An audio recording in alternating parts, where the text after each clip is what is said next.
The top stories tonight in Y News. President Rodrigo Duterte and Chinese President Xi Jinping committed to work jointly against the coronavirus pandemic. COVID-19 testing will now be available for jail personnel, social workers, and other frontliners in the COVID-19 battle in the Philippines. The Philippines commemorates its 122nd Independence Day. Oil prices tumble amid demand worries. Australian Prime Minister Scott Morrison encourages states and territories to open interstate borders. And a mother goat adopts an orphaned roe deer in Crimea. Good evening, Philippines and the world. Today is Friday, June 12, 2020. I am Herlene Delgado. Join us in the next 45 minutes as we deliver today's top stories around the globe. I'm Angelo Castro III. We are also seen in 1,935 satellite monitoring centers nationwide and via live streaming worldwide through the UNTV News and Rescue social media accounts and our website, untvweb.com. I am William Theo.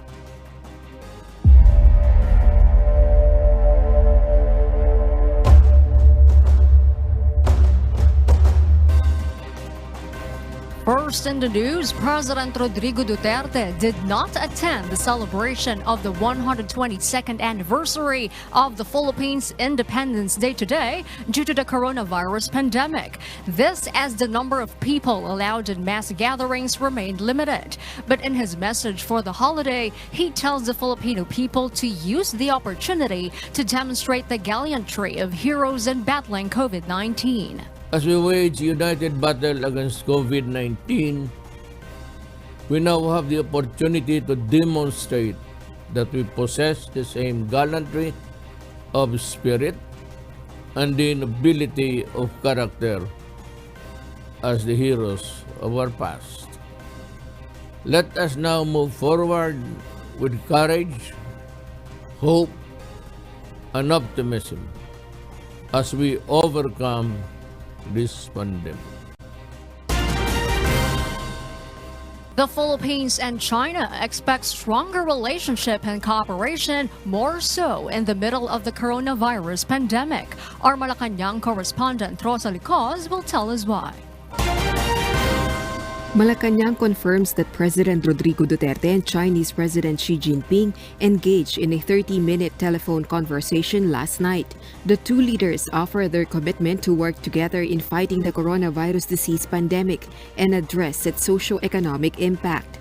According to the Office of President Duterte, the Philippine Chief Executive stressed the need for cooperation on research trials for COVID-19 vaccine and treatment. President Duterte also stressed the importance of making the vaccines accessible and affordable to all the countries, including the Philippines. For Chinese President Xi's part, he reiterated China's commitment to the international community to make any vaccine it develops a global public good, but considers the Philippines a priority. The two leaders also discussed both countries' efforts in combating COVID-19. Chinese President Xi also extended warm wishes for the Philippines celebration of its 122nd Independence Day. Meanwhile, according to a report of Xinhua News Agency, the official state-run press agency of China, President Duterte said the Philippine side will always be a friend of the Chinese people and will not allow anyone to use the Philippines to engage in anti-China activities. Rosa Licos, UNTV News and Rescue. We serve the people, we give glory to God. In other news, Malacanang extends condolences to the family and loved ones of former Foreign Affairs Secretary Perfecto Yasay. The palace pays tribute and honor to the former government official. Yasay was the first Foreign Affairs Secretary of the Duterte administration. He also served as chairman of the Securities and Exchange Commission from 1995 to the year 2000. After serving the government, he became the chair of the Board of Trustees of the Philippine Christian University. Meanwhile, COVID-19 testing will now be available for jail personnel, social workers, and other frontliners in the COVID-19 battle in the Philippines. Our health correspondent, Aiko Miguel, will join us tonight to give us the details why. Yes, Aiko, good evening. Yes, William, good evening. Health Secretary Francisco Duque III has signed the updated COVID-19 testing guidelines for the expansion of the testing initiative in the Philippines. And based on the updated guidelines, like what you said, William, COVID-19 testing will be available for jail personnel, social workers, and other frontliners. However, there will be qualifications for those who will be subject to the RT-PCR testing. Those with close contact with probable or confirmed positive cases will definitely be included in the RT-PCR testing. And William, according to the DOH, 2 subgroups are included in the updated COVID-19 testing guidelines. One is the subgroup E. Now, this includes the frontliners in quarantine facilities like the Barangay Emergency Health Response Team, jail personnel of the Bureau of Corrections or BU 4, and the Bureau of Jail Management and Penology or BJMP. Personnel assigned in quarantine control points like the military personnel, Bureau of Fire Protection personnel, and police personnel, among others. Those personnel in one-stop shop assigned in assisting returning overseas Filipino workers. Not only that, personnel assigned in swabbing centers and even social workers to give the amelioration and relief assistance to communities. What about the next subgroup? Subgroup F includes vulnerable population like pregnant patients, patients with comorbidities, people who will undergo high-risk elective surgical procedures, patients who are immunocompromised, such as those who have HIV or AIDS, those in chemotherapy and radiotherapy, and persons deprived of liberty. William, there are a lot of individuals that will benefit from this updated guidelines. But then again, the DOH also underscores that those included in subgroup F will get clearance or should get clearance and recommendations from their doctors for COVID-19 testing. William? Yes, Aiko, how are these updated guidelines different from the previous ones? William, one difference is that COVID-19 patients are no longer required to undergo repeat test, unlike in the first release guidelines. That's according to Undersecretary Maria Rosario Vergere. Recoveries or COVID-19 survivors will need to be medically assessed by their doctors, showing that they had no symptoms in the last 3 days and they have undergone and completed their 14-day quarantine period. Here's what Undersecretary Vergere said about this, William. Whether ang pasyente ay naka-admit sa ospital or nasa quarantine facility, yung mga mild po na mga may COVID-19, kailangan lang po na yung kanyang simptomas ay nag-resolve na, 3 araw na o mahigit pa. Maaari na po siyang i-discharge sa ospital or sa quarantine facility nang hindi na kailangang itetest pa. That's what Undersecretary Maria Rosario Vergere said, William. Speaking of testing, Aiko, what is the country's testing capacity right now at this moment? William, currently the country's actual testing capacity is more than 12,000, and there are 54 licensed testing laboratories across the country, and that's an improvement, William. Yes, in the beginning, there were only a handful. So, all right, Aiko, thanks for that report. The Marikina City government will need to coordinate with a neighboring local government to ensure that further COVID-19 transmission will be prevented. Vincent Arboleda, who interviewed Marikina Mayor Marcy Chudor today, will tell us why. 66 market workers in Marikina City are now isolated after testing positive for coronavirus infection in the city government's rapid testing. Those market workers have also undergone a swab test to confirm the results. The city government awaits the swab test outcome. According to Marikina City Mayor Marcelino Teodoro, of the 66 market vendors, 45 are helpers and most of them are not locals of Marikina City. Sa City Epidemiological Surveillance Unit, nung mag-contact tracing sila, mukhang ang pinagmulan ay helper na taga Antipolo, Mayamot. So, makikipag-coordinate nga kami sa Antipolo, Mayamot kapag lumabas na yung confirmatory testing. As of today, 30,000 individuals have been subjected to the city government's selected mass testing. These include tricycle drivers, workers in the shoe industry, stall owners, vendors and helpers in public markets across Marikina, City Hall employees, personnel from the Philippine National Police, Bureau of Fire Protection, and Bureau of Jail Management and Penology. Ang methodology ginagamit natin is to screen. And how do we screen? We screen by doing rapid testing. Kasi may physical impossibility na i-test yung buong population eh. So nagta-target tayo na isang sector. The Marikina City government also plans to conduct enhanced targeted mass testing amongst its citizens every 3 months to further battle COVID-19. Vincent Arboleda, UNTV, News and Rescue. We serve the people. We give glory to God. You must have missed your favorite street food like kwek-kwek, banana Q, and fish balls. But don't be surprised if you find street food vendors have their food carts all covered with plastic. Dante Amento, who interviewed some street food vendors, will tell us why. People in all walks of life, in practically anywhere, are adapting to the new normal, and street food vendors are no exception. Take for example Reben de Laot, who sells Filipino street food favorites, kwek-kwek, banana Q, fish ball, and rice porridge in Monumento, Caloocan City. Aware of precautionary measures to battle the disease crippling even the economy, he has covered his vending cart with plastic. He also disinfects his cart and equipment regularly.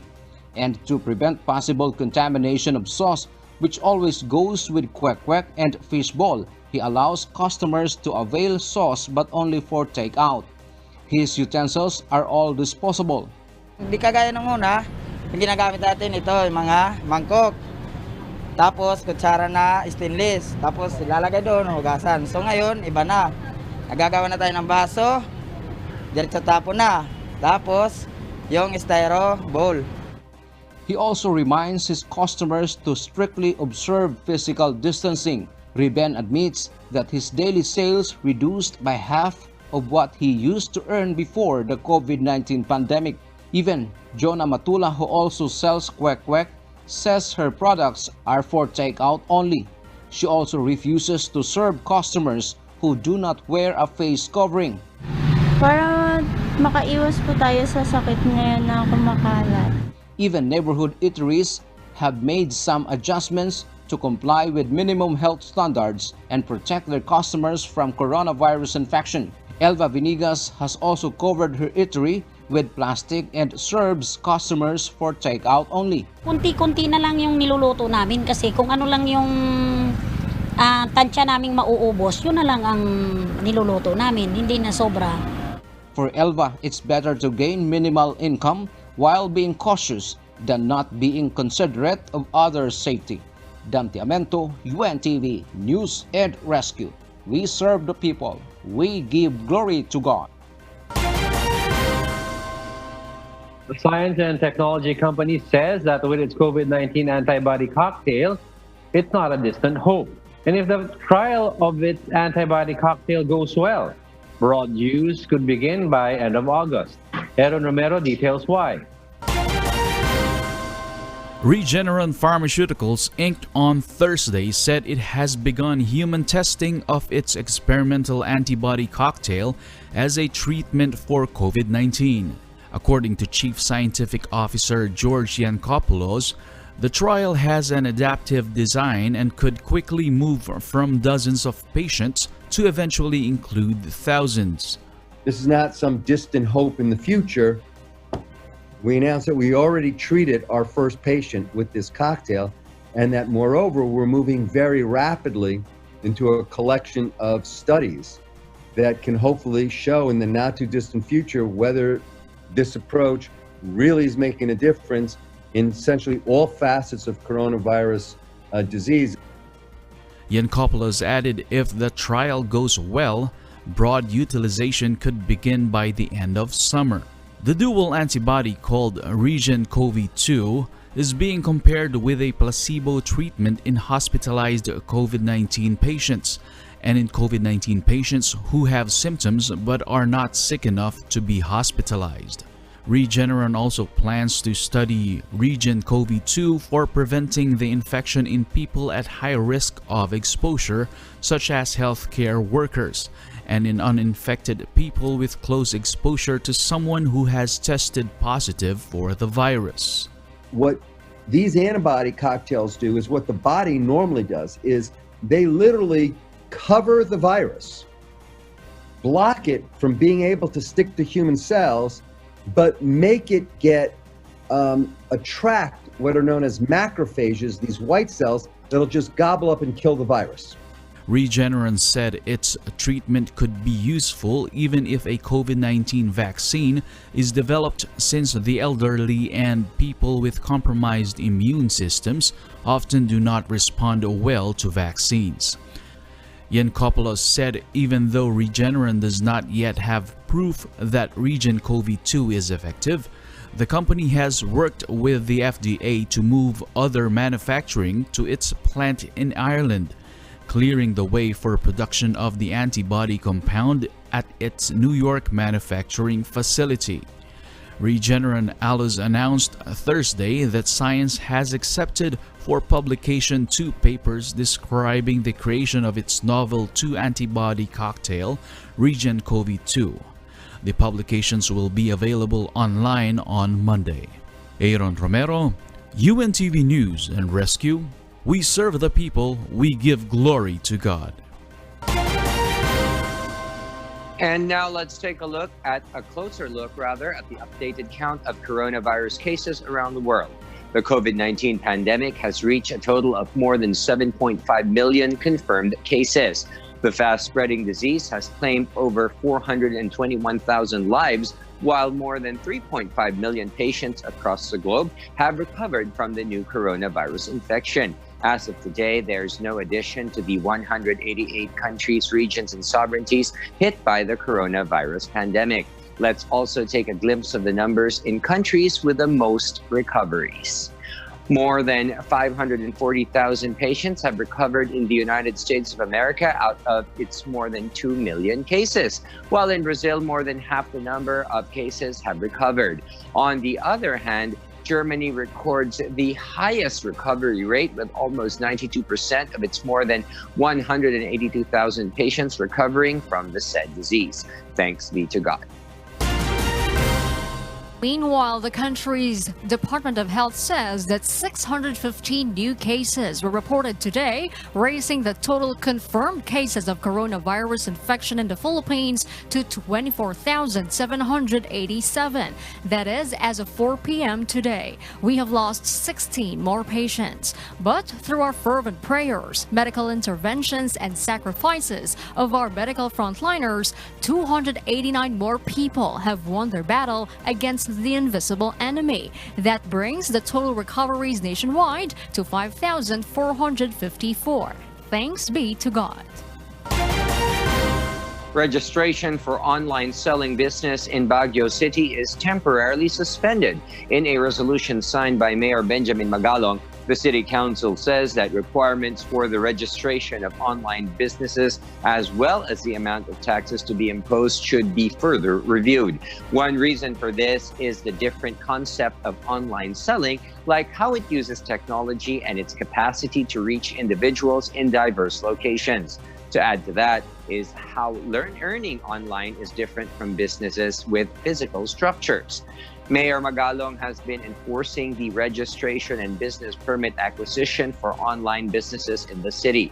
His move was prompted by various complaints against online sellers who are not complying with safety and health protocols.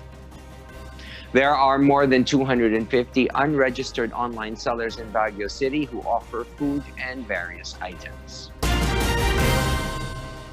The country's agriculture department allots 400 million pesos worth of fund for hog repopulation in Calabarzon and Central Luzon. Ray Palayo, our pork supply watcher, explains why. Before the African swine fever outbreak, the Philippine inventory of sows was 1.8 million heads.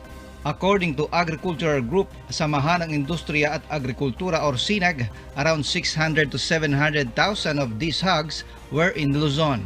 But the number decreased by half, or about 150,000 heads, due to the effects of African swine fever, while 200,000 heads were sold by raisers due to the fears of the swine disease. Medyo takot yung mga racer. So, the best na gawin is temporary, wag muna mag-alaga.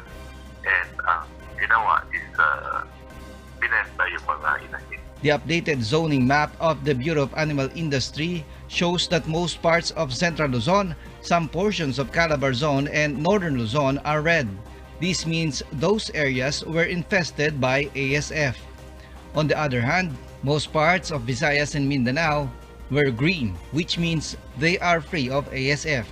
So that the Department of Agriculture plans to get pork supply from those green areas and bring it to Luzon. The Agriculture Department has also allotted fund for the repopulation program of hogs in the ASF-affected areas. Mayroon tayo ng almost 400 million pesos na ready, naka-release na dun sa regions Calabar Zone and Central Luzon. Para dito sa region around Metro Manila ay pwede dito mag-restocking na, mag-umpisa mulit ang hog industry. The price of pork in Metro Manila markets starts at 250 pesos per kilogram. SINAG explains that the price movements will depend on the government's intervention for the problem in pork supply. Ray Pelayo, UNTV News and Rescue. We serve the people, we give glory to God. And the Department of Agriculture has given 1,400 live chickens and 80 live cows to farm owners and backyard hog raisers in Bulacan Province.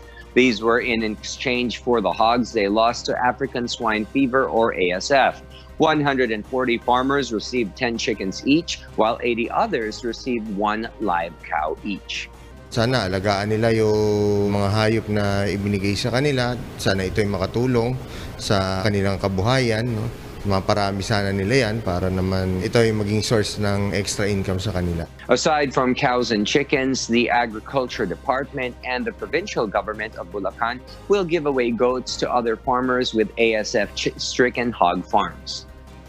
Yung baka at saka manok pa lang ang binigay, and then parating na yung kambing. Ano po, may other batch pa yan. Over 300 stranded individuals were brought to a temporary shelter in Pasay City while awaiting flights to their provinces. Meanwhile, the Department of Transportation threatens to file charges against several manning agencies. Asher Cadapan Jr. will tell us why. Locally stranded individuals with scheduled flights back to their provinces have been arriving in Ninoy Aquino International Airport since Sunday, and more of them arrived today. But some were not allowed to go inside the terminals because their flight were canceled and rescheduled. Most of them are applicants for overseas employment but were caught stranded in Metro Manila before flying abroad due to the coronavirus pandemic. But their manning agencies no longer provide accommodation for them, so they were forced to take shelter under the elevated expressway outside the terminal while awaiting their flights rescheduled for next month. Kami po yung nag-apply na mag-abroad, tapos hindi po natuloy, kaya na-cancel po. Kaya wala na po kaming matirhan. Exactly po talaga flight namin, June 9. Tapos nag-extend kasi po Tapos wala na kaming mapuntahan, kaya dito na lang po kami pumunta. Authorities brought them in Villamor Air Base Elementary School that serves as a temporary shelter for the stranded overseas Filipino worker applicants. As of today, there are already 321 LSIs staying in the facility and are being provided with food and assistance in coordinating with airline companies and their respective receiving local government units. In response to the distress, the Department of Transportation threatens to file charges against the manning agencies neglecting obligations to OFW applicants. Nakatanggap kami ng mga report na ito dinadala dito ng mga manning agency nila para tumakas sa kanilang mga obligasyon. Kaya yung mga manning agency, binabantaan namin kayo. Itigil nyo na yan dahil pag nahuli namin kayo, sigurado katakot-takot na kaso aabutin nyo. The Manila International Airport Authority advises passengers not to proceed to NAIA unless their flights are confirmed. Cebu Pacific Airline, for its part, explains that they are restrained to provide more flights due to restrictions in accordance with the safety protocols in place. Some local government units also permit only a very limited number of flights as a measure to fight the further spread of the virus. They also said that providing accommodation for stranded passengers awaiting flight availability is unsustainable on their end. Asher Kadapan Jr., UNTV News and Rescue. We serve the people. We give glory to God. The country's Department of Foreign Affairs confirms today 21 new cases of COVID-19 among our kababayans abroad. This brings the total number of infections to 5,490. Filipinos who remain under treatment are at 2,726. On the other hand, 2,369 patients have now recovered. New recoveries reported in the Middle East, while fatalities are now at 395. The DFA says it assures continued service and assistance to the Filipino people in these trying times, wherever they are, whenever possible.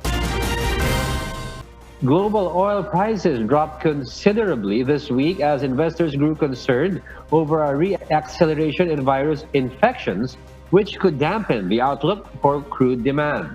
The West Texas Intermediate for July delivery shed $3.26 US dollars or 8.23% to settle at $36.34 a barrel on the New York Mercantile Exchange. The decline marked the biggest one-day loss since April 27, and the settlement was the lowest since June 1, according to Dow Jones market data. Brent crude for August delivery dipped $3.18 or 7.62% to close at $38.55 a barrel on the London ICE Futures Exchange. The moves came after coronavirus cases increased in some U.S. states that are reopening up from lockdowns. Oil prices were also dragged as data showed a surprise build in U.S. inventories. Jago William, we are on board the UNTV radio mobile booth and we are here in Commonwealth Avenue in Batasan Hills in Quezon City. Let's take a look at the situation on the road.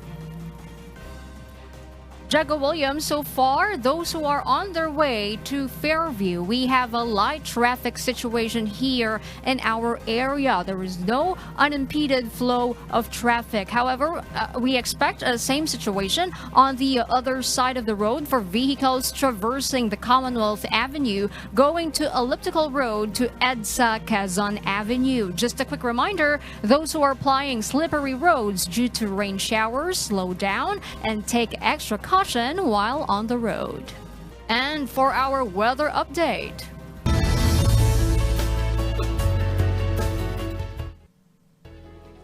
Tropical depression Butchoy slightly intensifies as it moves west-northwestward away from Luzon. At 3 o'clock p.m. today, the center of tropical depression Butchoy was estimated based on all available data at 285 kilometers west of Dagupan City, Pangasinan. Tropical depression Butchoy is forecast to intensify into a tropical storm within 24 hours. It is also expected to exit the Philippine area of responsibility tonight or tomorrow morning. It is forecast to move generally northwestward towards southern China. All tropical cyclone wind signals have been lifted. However, occasional gusts associated with the southwest monsoon may still be experienced over most of northern and central Luzon and the western section of southern Luzon and Visayas. Earlier today, Jago and William, I went to UP Diliman to find out how Filipinos commemorated the country's 122nd anniversary of Independence Day. In Rizal Park, Executive Secretary Salvador Medialdea led the simple ceremony together with Manila Mayor Isko Moreno Domagoso. However, President Rodrigo Duterte was not present during the event, but in a video message, the chief executive called on the Filipinos to possess the same bravery of our heroes as the country continues to fight the pandemic. As we wage united battle against COVID-19, we now have the opportunity to demonstrate that we possess the same gallantry of spirit and the nobility of character as the heroes of our past. Let us now move forward with courage, hope, and optimism as we overcome this pandemic. Vice President Leni Robredo, also in a taped message, reminds the Filipino people to always fight for the freedom of all. Ang tunay na kalayaan ay kalayaan para sa kapwa. At sa mga pagkakataong may banta sa kalayaan ng isa, kailangang lahat tayo pumalag dahil ang tunay na binabantaan ay ang kalayaan ng lahat. A simple flag-raising ceremony was also held in Emilio Aguinaldo Shrine, led by Kawit Cavite Mayor Angelo Aguinaldo. Meanwhile, despite the rain and disapproval from the government, various progressive groups and students pushed through with the so-called Grand Mañanita protests in UP Diliman and Quezon City. The theme was derived from NCRPO Chief Debold Sina's controversial birthday party last month. Artist and activist May Paner, also known for her character as Wanna Change, even impersonated the police general. I think, this is part of what we call yung parang creative protest. And this is throwing shade at yung pagka-double standard na ating administrasyon at pulisya on implementing the quarantine rules. The protesters called on the government to junk the anti-terrorism bill and focus on addressing the COVID-19 crisis in the country. Sana makinig ang gobyerno sa taong bayan na tindigan ang ating soberenya sa ibang bansa na nanghihimasok dito. At pangalawa, huwag na munang ipasa yung terror bill na yan. The protests ended around 12 noon without any untoward incident and arrest. The Philippine National Police says they observed maximum tolerance for today's protests. Pinakita po ng PNP ang maximum tolerance at nakiusap po tayo at pinabot natin sa kanila ang pakay ng PNP at tayo nagpapasalamat sa kanila na pinakinggan naman ang ating panawagan at gusto na rin silang nag-disperse.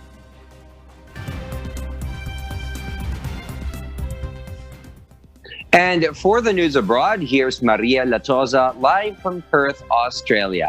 Good evening, Mariel. Good evening, William, and of course to Diego and Harleen. Yes, Mariel, what have you got for us tonight? William, Prime Minister Scott Morrison is encouraging the states and territories to open interstate borders, or else no international travelers will be allowed in the state.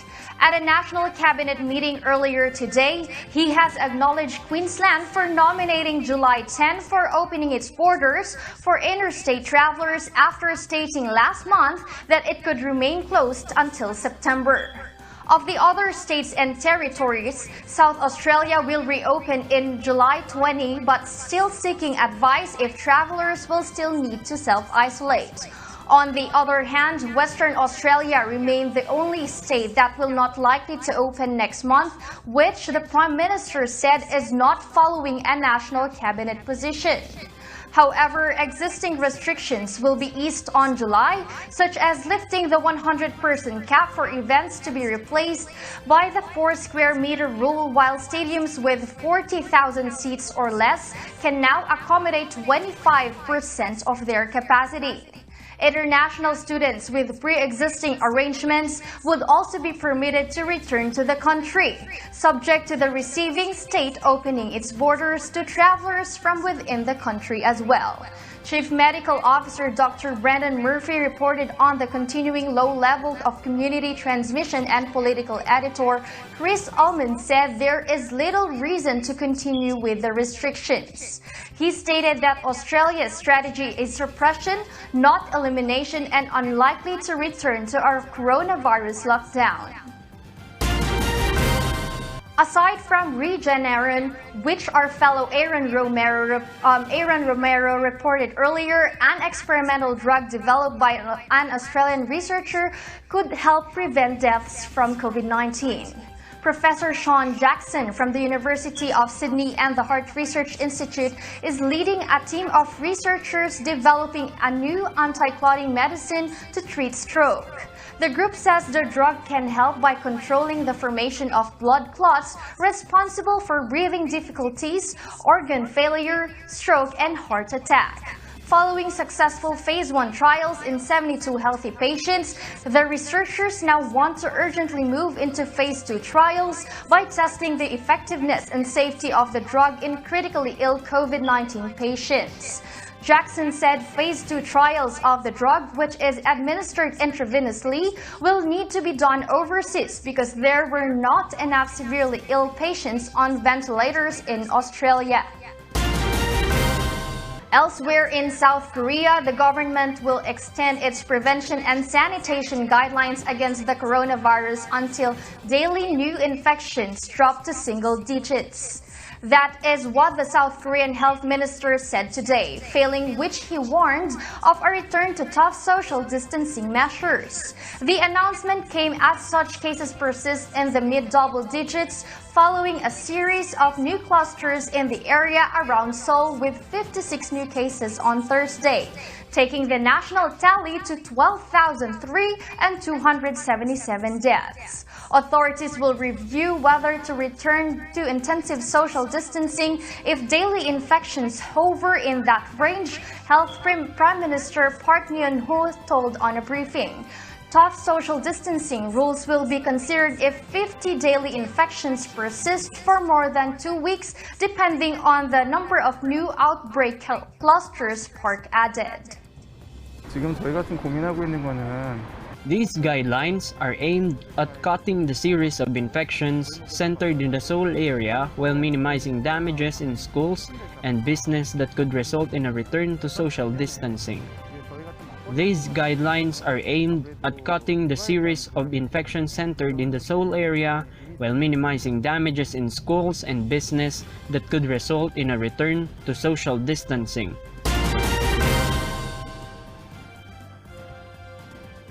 Meanwhile, in Brazil, the biggest cities including Rio de Janeiro and Sao Paulo have reopened shopping malls after months of closure, yet raising concerns over another wave of outbreaks in the country.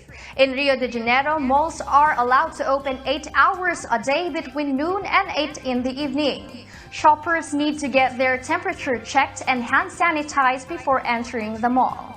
Businesses must follow a set of anti-epidemic regulations, and the occupancy rate of the parking lot must be kept below 1/3. All restaurants in the shopping malls can only operate takeout and courier services, and all entertainment areas must remain closed.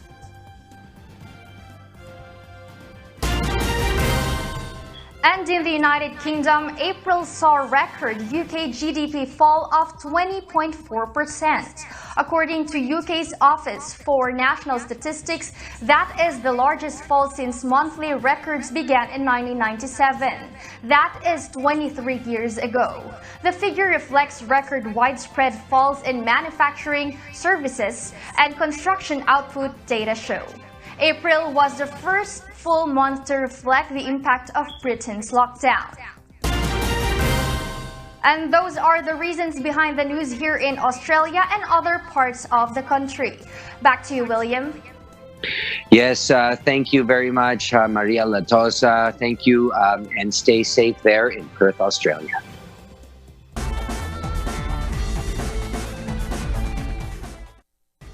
Azerbaijan, Singapore, and Japan joined the list of Formula One Grand Prix canceled today due to the COVID-19 pandemic. But according to organizers, they are still aiming for a reduced season of 15 to 18 races. The sport had already canceled 4 races, including the showcase Monaco Grand Prix in May. A revised and shortened provisional European schedule is set to begin in Austria without spectators on July 5. Races in Canada, Mexico, Texas, and Brazil are uncertain due to the pandemic, while Vietnam, also a street circuit, and China remain possibilities, while Russia could host 2 races at Sochi. The championship is due to end in Abu Dhabi in December, after visiting Bahrain, which could host 2 races around different layouts. Formula One said it expected to publish a final calendar before traveling to Austria.